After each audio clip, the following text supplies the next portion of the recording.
জয় জগৎগুরু, জয় জগৎবন্ধু সুন্দর। এর আগের দিন আমরা বৃহস্পতি গ্রহের পরিচয় সম্বন্ধে জেনেছিলাম। আজকে আমরা শুক্র গ্রহের পরিচয় সম্বন্ধে জেনে নেব। আপনারা সমস্ত কিছু দেখতে পাচ্ছেন এর মধ্যে, দেখে নিন ভালো করে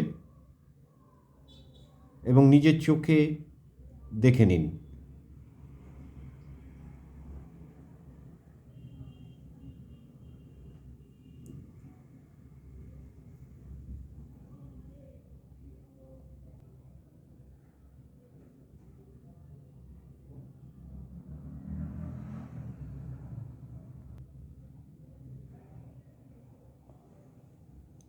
পড়ে নিন। আমি যার জন্য এতক্ষণ ভিডিওটা করছি আপনাদের পড়বার জন্যে।